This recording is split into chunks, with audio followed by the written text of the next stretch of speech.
Bien, tal como decíamos al principio del programa, ya lo tenemos en línea al primer entrevistado de esta tarde, a quien tuvimos el gusto de escucharlo ayer en el Instituto Juan 23, dentro del marco de la Cátedra Papa Francisco, y me refiero al rector de la Universidad de San Isidro. Él es doctor en filosofía jurídica, especialista en sociología de las instituciones y abogado. Y me refiero, y tengo el gusto de saludarlo, al doctor Enrique Del Percio. Enrique, Claudio Angelini, quien te habla, Daniel Guerín y Juan Reginato, te saludamos. Bueno, muy bien, como decíamos, nos dejó pensando la intervención que tuviste ayer en la reunión, en la cátedra. Realmente un tema tan amplio que para abarcarlo serían necesarias muchas horas, ¿no? Al igual que esta entrevista, sería imposible. Pero mira, queremos comenzar reflexionando contigo de algo que por ahí es paralelo a esta cuestión de la inteligencia artificial en las instituciones, pero que me parece que tiene mucha relación. Vivimos en tiempos de inteligencia artificial, pero sin embargo, un pedazo de trapo sacado en una cancha de fútbol cambia el estado de las cosas. ¿Cómo lees eso? ¿Qué fenómeno se puede observar? Bueno, vos das ahí en el centro de uno de los temas más interesantes de la inteligencia artificial, y es que los seres humanos no somos solamente inteligencia en el sentido tradicional de la palabra inteligencia, ¿no? Como si fuéramos una cantidad de silogismos que andamos diciendo si A, entonces B, o 2 más 2 es 4. Es imposible para un ser humano pensar si no es con las emociones. Durante más o menos 500 años creímos que esto era posible. A lo mejor a los oyentes les suena el nombre de Descartes o algo de esto. Bueno, desde ahí que sacamos de la universidad, por ejemplo, a el amor, al odio, y resulta que los seres humanos actuamos en función de eso. Vos fijate que yo estudié Derecho, ¿no? La primera carrera. Vos sabés que en Derecho sos capaz de estudiar Derecho Penal, Derecho de Familia, montones de cosas donde lo más importante son las emociones, sin hablar del amor, sin hablar del sexo, sin hablar del odio, sin hablar de las emociones. Bueno, hoy nos damos cuenta que esto es lo que académicamente podríamos llamar una huevada, ¿no? Es decir, el ser humano es no solamente una suma de silogismos y de cuentas y de resultados matemáticos. Y lo de la bandera que vos señalás es un ejemplo formidable de esto. Independientemente de la lectura política que uno después puede Sí, sí, sí, eso es hacer. otra cosa. Eso es otra cosa. Exactamente. Pero está bueno. Y es como decías anoche cuando introdujiste el tema de la fraternidad, ¿no? Cuando distinguías entre yo soy el dueño de mi cuerpo o yo soy mi cuerpo. Me interesaría que por ahí amplíes en ese sentido. Bueno, ahí lo que comentábamos es que en líneas generales hay una tribu rarísima, rarísima, rarísima, que es la tribu blanca occidental, la que empezó a desarrollarse, ¿viste? En la península occidental de Asia, esa parte que llaman Europa, que va más o menos. En esa parte se empezó a desarrollar algo muy raro y que va a plasmar en un año concreto, en 1689, es la primera vez que un señor dijo algo tan raro como yo soy el dueño de mi cuerpo. Esto no se originó ahí por este señor, John Locke, que lo dijo, sino que es una cosa que viene de lejos.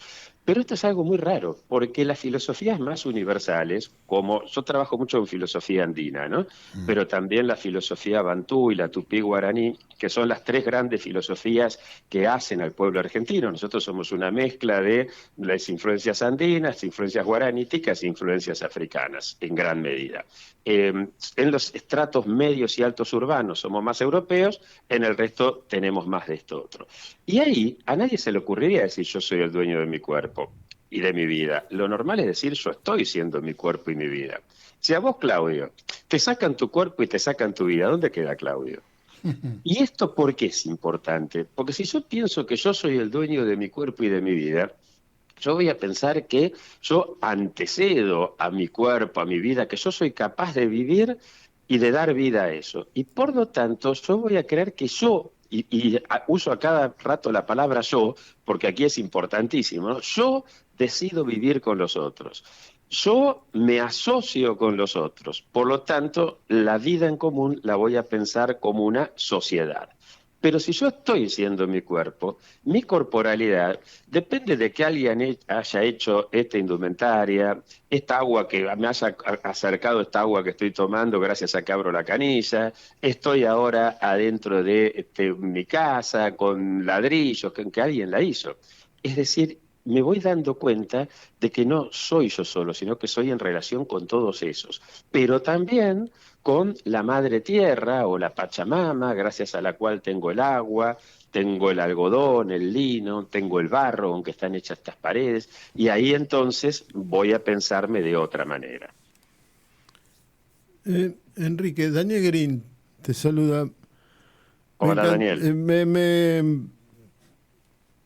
Me quedó el inicio de tu presentación, digamos, la filosofía andina.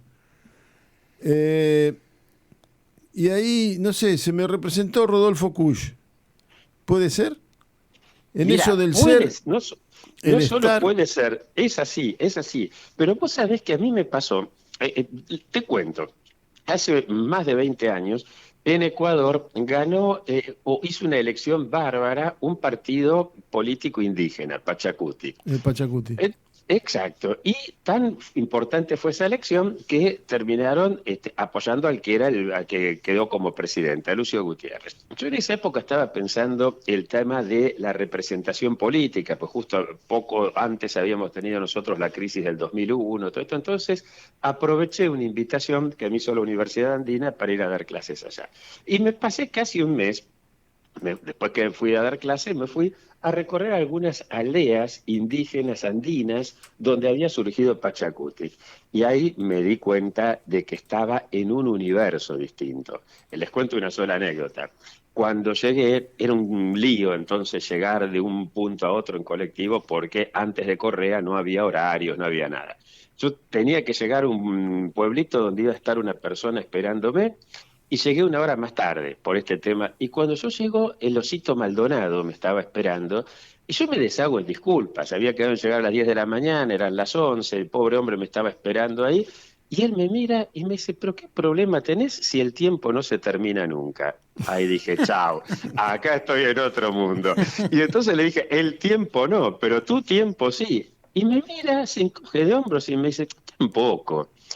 Bueno, ahí me di cuenta que estaba en otro mundo. Y ahí, cuando vuelo, lo fui a ver a mi querido maestro Scanone, que fue también maestro del Papa Francisco, y le dije, ahora entendí por qué vos me decías que tengo que leer a Kusch. Es decir, empecé a leer a Kusch a partir de un mes que me pasé dándome cuenta de que había algo muy fascinante de aquel lado, ¿no? Y se me representó lo de Kusch un poco.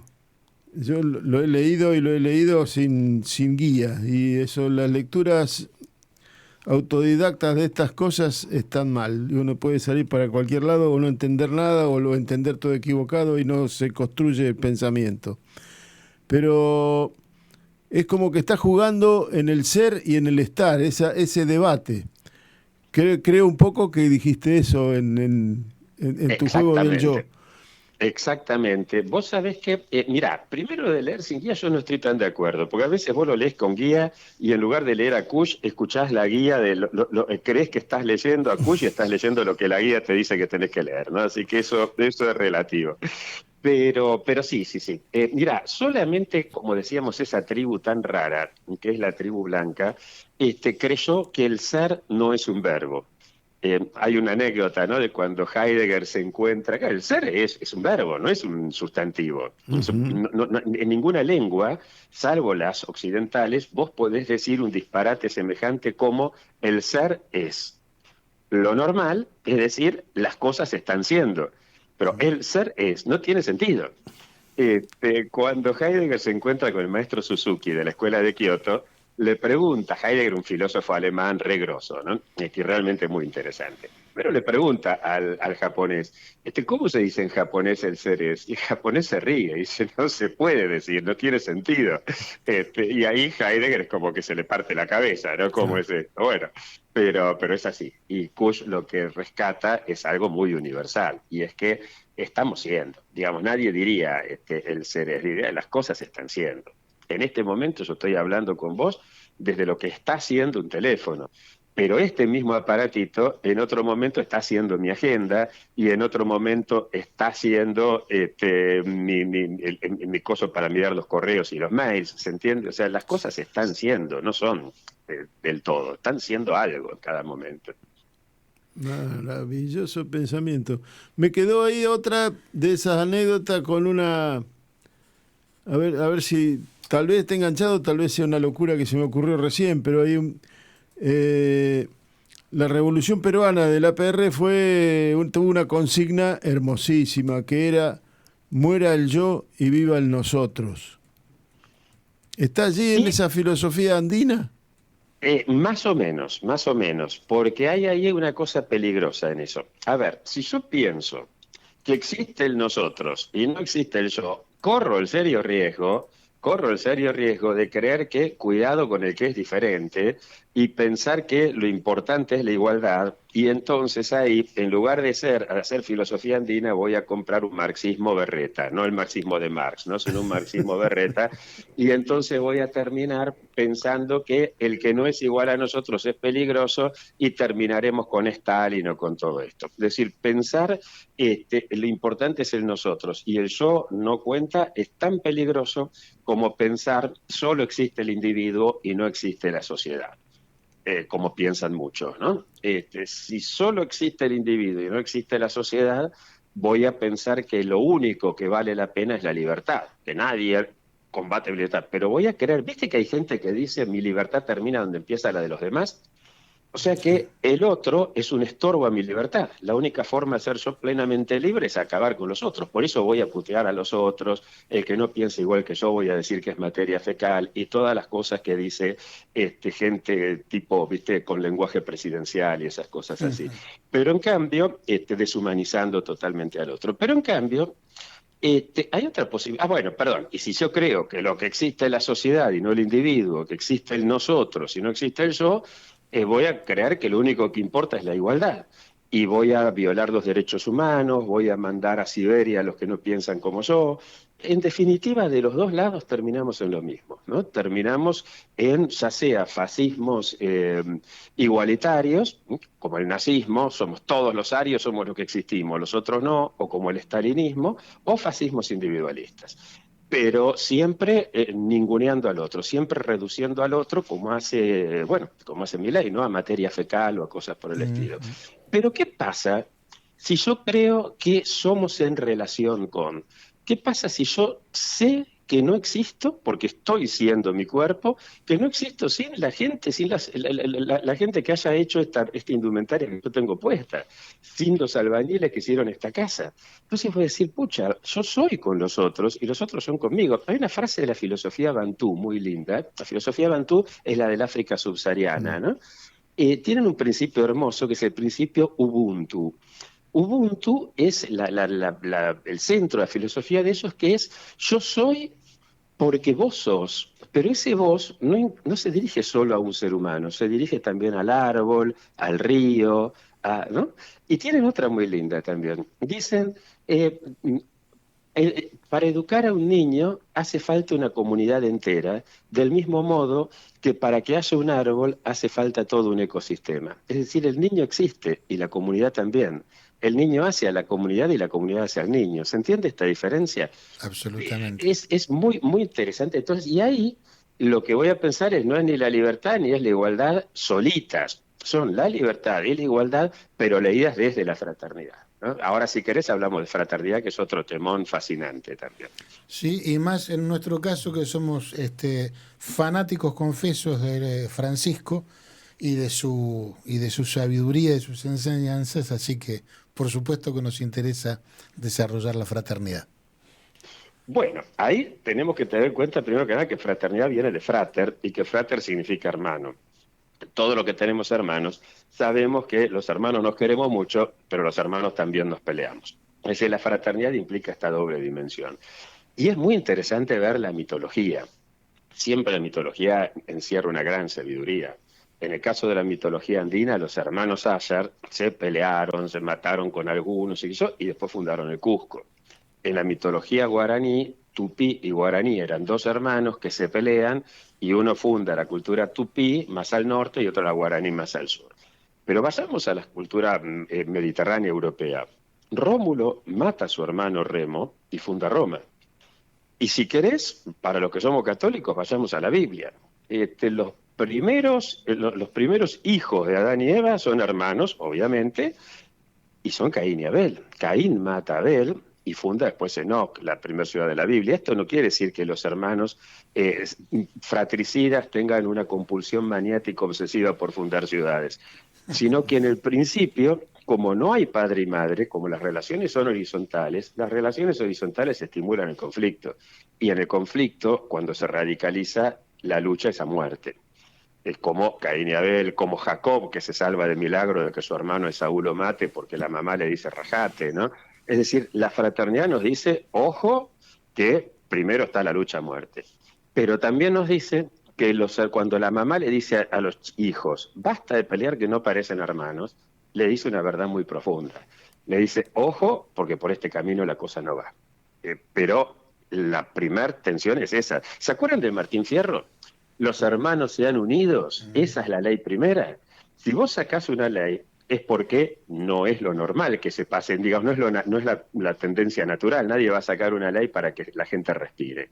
La ley se saca cuando hay muchos que la violan. Y la tendencia es a matar al hermano. Por eso la primera ley es la unidad, ¿no? Así que bueno, por ahí viene la fraternidad, es un tema fascinante. Enrique, Juan Reginato te saluda al aire, ¿cómo estás? Hola, Juan. ¿Cómo va? Te escuchaba hablar de la fraternidad y ¿cómo andamos de fraternidad en nuestra vida en común en nuestro país? Mirá, de fraternidad no hay, a diferencia de la libertad y la igualdad, que como son valores, puede haber más o menos libertad o más o menos igualdad, no puede haber más fraternidad o menos fraternidad. Rómulo era hermano de Remo, no eran más o menos hermanos, y lo mató. ¿Por qué? Pues la fraternidad te lleva a eso. Entonces, no se puede decir que hay más o menos fraternidad. Lo que sí podemos pensar es en las dos dimensiones de la fraternidad. Una dimensión, que es la que dice, en el inicio está la violencia y está la fraternidad inmadura, ¿no? Y la otra sería la fraternidad madura, la que nos damos cuenta que el otro es hermano. Entonces, lo que yo creo que estamos mal es en darnos cuenta que el otro es hermano y que por lo tanto no lo podemos eliminar por más que nos joda y que por lo tanto lo tenemos que escuchar y cuando digo lo tenemos que escuchar es porque te jode, si no, no tenés que escucharlo, lo escuchás directamente, ¿no? En eso andamos mal, en descubrir que el otro es hermano andamos mal. Te cuento una anécdota. En el año 2011, yo estaba en Sudáfrica y charlando con unos colegas de allá, blancos. Recuerdan los oyentes que Sudáfrica había tenido lo que llamaban el apartheid, es decir, los negros estaban por un lado, muy abajo y la pasaban mal, y los blancos eran los que tenían todos los derechos, ¿no? Y me contaban estos blancos que en esa época vivían muy mal los blancos, porque tenían siempre miedo de que la cocinera los envenene, de que el jardinero les corte la cabeza, de que pase lo que había pasado en Kenia, que hubo grandes levantamientos de negros con los Mau Mau y mataron a todos los amos blancos. Y en cambio, después que le dieron la libertad y la plenitud de derechos a los negros, ya viven mucho más tranquilos. ¿Qué pasó? ¿Que antes no eran hermanos y ahora sí? No, siempre fueron hermanos. Por eso los negros los podían matar, porque eran hermanos. ¿Se entiende esto? Lo que descubrieron los blancos es que eran hermanos. No es que pasaron a ser hermanos. Esto es la fraternidad. Lo que en Argentina nos falta es descubrir que somos hermanos. No sé si se entiende por dónde creo que va la cosa. Claro. Yo te saco un poco del eje que venimos caminando, pero no sé si nos corremos mucho. Hace muy pocos días vimos que participaste de un encuentro de la Conferencia Episcopal donde se abordó el tema de la justicia fiscal. ¿Qué tiene que ver esto con...? Bueno, todo. Nosotros en la Conferencia Episcopal, yo soy vicepresidente de la Comisión Nacional de Justicia y Paz, ¿no? Que sería uno de diríamos, el área donde justamente pensar cómo ir descubriendo que somos hermanos. Y ahí hay tres áreas que fuimos institucionalizando. Un área se llama Sinergia Argentina. Sinergia está compuesta por gente que anda más o menos entre los 30 y los 40 años, que son o directivos de empresas, o CEOs, o altos gerentes, o sindicalistas, o una experiencia en consultoras el sector público de distintas de las Perdóname, Enrique, se está cortando la comunicación. Te escuchamos, ¿te estás moviendo? ¿Acá se escucha bien? No, como que nos estamos quedando sin señal de internet o algo por el estilo. Hagamos una cosa, hemos descubierto que mágicamente cortamos la comunicación y te llamamos de nuevo y el problema se soluciona. Así que hacemos eso. Listo. A ver, aquí. Hay tres patas sobre justicia fiscal. Estábamos hablando de la Comisión Nacional de Justicia y Paz dentro del marco de la Conferencia Episcopal Argentina. Hay tres patas, una se llama Sinergia, que está dirigida a pensar la producción en todos sus niveles, ¿no? La industria, la minería en forma sustentable, la energía, los agronegocios, siempre todo esto en términos de sustentabilidad y de inclusión. Uh-huh. Por otra parte, cómo estos recursos los podemos aplicar para el bien común. Y ahí aparece justicia fiscal, es decir, hasta qué punto podemos desde la fiscalidad cobrar impuestos sin que eso desaliente la inversión. Y hay una tercera pata que se llama Ser Nación en tiempos de inteligencia artificial, que ese equipo lo que está haciendo es pensar la nueva institucionalidad, o sea, cómo pensar el Estado, el derecho, la universidad, en función de las nuevas tecnologías que han cambiado todo. Hoy no podemos pensar esto como si estuviéramos en el siglo XX, ¿no? Bueno, este es un poco el desafío. Justamente te imaginas que nos gustaría abordar cada uno de estos temas, pero el tiempo lo hace imposible. Pero justamente hablando de inteligencia artificial, y aquí vamos a enganchar un concepto con el otro, ¿cómo considerás que interviene en ese proceso, o no en ese proceso, en esa condición de fraternidad? ¿Interviene a favor o en contra? ¿La molesta o la facilita? Las dos cosas al mismo tiempo. Porque en general, cuando decimos inteligencia artificial, lo tomamos como estamos simbolizando todas las nuevas tecnologías. Uh-huh. Con las nuevas tecnologías se acabó el ejército y la industria como la pensábamos antes, los drones reemplazan a los soldados y las nuevas tecnologías reemplazan a los operarios. Por lo tanto, no hace falta formar a la gente para el ejército y para la industria, como se hacía antes. Es decir, ahora lo que necesitas, gracias entre comillas, ¿no? Las nuevas tecnologías, lo que forman es para el consumo. Porque lo que necesitas es que la gente consuma, por eso... Hola. Ay, qué lástima, se cortó, se volvió a cortar. ¿Se cortó? Ahí volviste. Hola. Sí. No, brevemente, cambió la familia, antes vos necesitabas un padre para formar a todos esos hijos, ahora lo que necesitas es que el hijo sea el que manda para de esa manera consumir más, que antes necesitabas 10 hijos para que haya muchos soldados y muchos operarios, hoy uno solo para que la familia consuma mucho. Esto te cambió todo. Porque esto cambia la idea de ley, la idea de Estado, la forma en que uno se siente, como es uno mismo en relación con uno y con los demás, eso tiene que coincidir con las instituciones. Y hoy el problema es que las instituciones no coinciden con eso. Pero como hoy el pibe sale de su casa sin buscar un papá, porque antes tenía un papá fuerte y ahora no, el pibe sabe que es hermano del otro. Por lo tanto, lo que queda es el conflicto o la posibilidad de vivir juntos. Pero eso da para por lo menos 10 minutos más y ya no tenemos más tiempo. Sí, de nuestra parte no habría problema, pero sabemos que te tenés que ir, Enrique. No, tengo unos minutitos más por mí, pero no quiero abusar de usted, porque además después viene otro invitado interesantísimo. No, hagamos una cosa, vos echanos, cuando no tengas más tiempo, decinos y cortamos. Nosotros nos quedaremos hablando toda la tarde. Pero bueno, aquí introdujiste la cuestión de la tecnología o de la influencia de la tecnología en el ser humano, en definitiva, en el ser con los demás, ¿no? Me interesa un poco que amplíes esta concepción de la tecnología aplicada solamente al consumo, para que la rueda siga andando o algo por el estilo. Cuando vos antes tenías el ejército y la industria eran los que conformaban la sociedad, entonces vos adentro de casa tenías que tener a alguien que acostumbre al pibe a ser capaz de ir a morir a una guerra que no entiende o de ir a laburar a una fábrica sin ganas. En vez de un papá, vos lo que tenías dentro de casa era un sargento o un capataz. ¿Qué le decís? Que a ese pibe tenés que obedecer porque sí, tenés que espíritu de sacrificio, organización y solidaridad.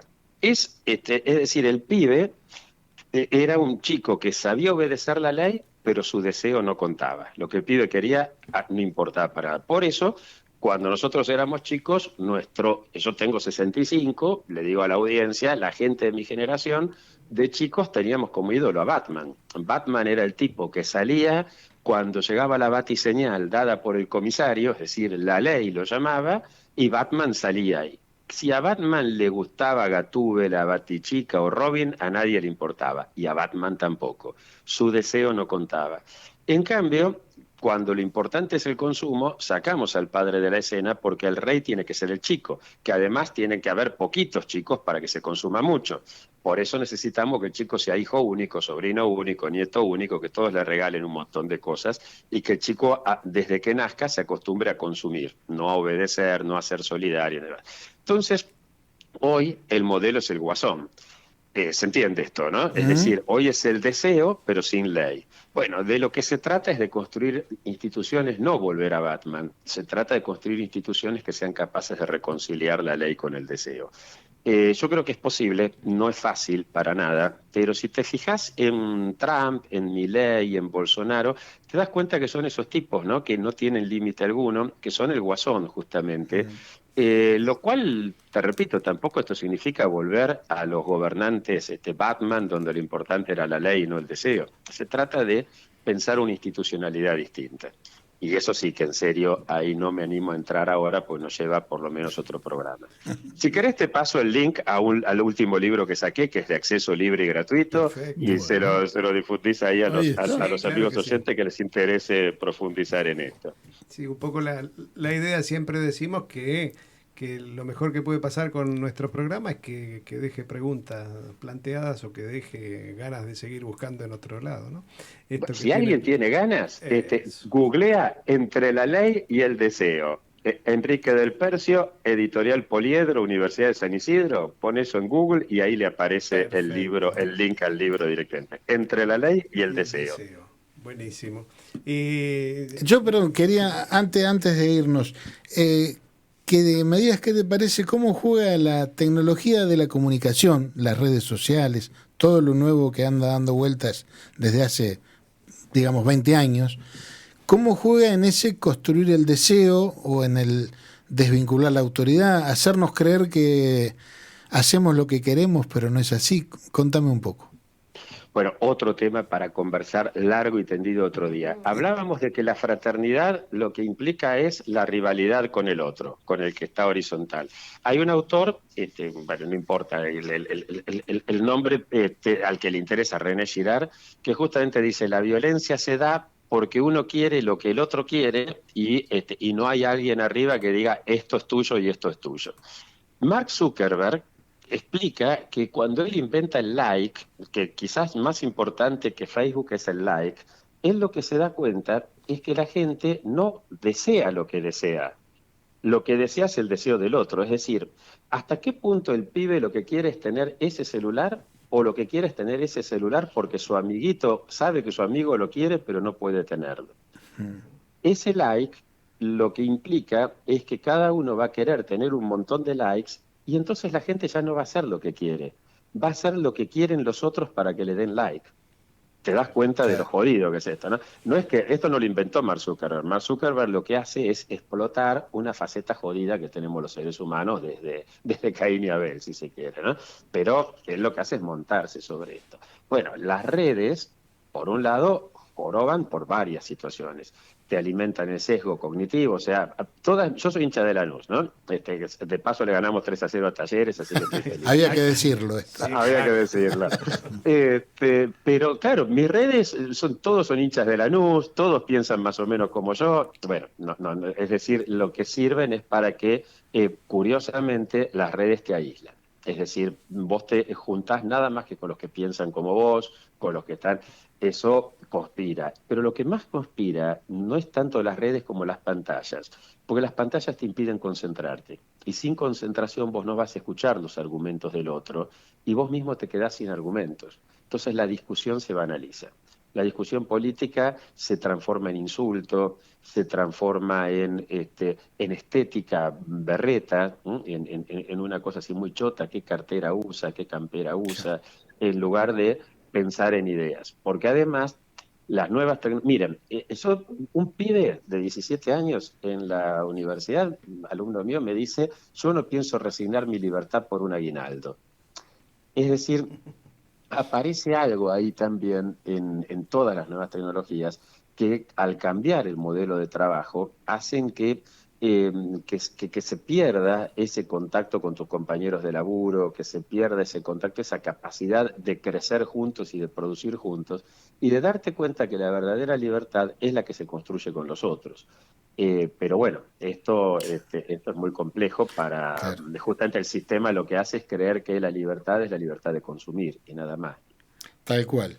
Bueno, Enrique, sabemos que ya te quedaste sin tiempo, así que vamos a dar por finalizada esta entrevista, pero seguramente es la puerta para unas próximas, porque hay mucho para hablar de esto. En particular nos interesa dejarte planteado el tema, bueno, desde la política, cómo hacer para volver al valor de la fraternidad. Un planteo así sería. Es que la fraternidad, repito, no es un valor, es una condición ineludible. Una condición, Entonces, sí. ¿cómo hacer desde la política para que nos demos cuenta de que somos hermanos? Exacto, para que nos demos cuenta, tal cual, tomemos Sí. conciencia. Así Dale, que bueno, dale, me ese encantó será el tema para una próxima entrevista. Enrique, 1.000.000 de gracias por este rato tan largo que nos has dado. No, gracias a ustedes. Un abrazo enorme. Un Chau, abrazo. chau. Un abrazo, hasta luego.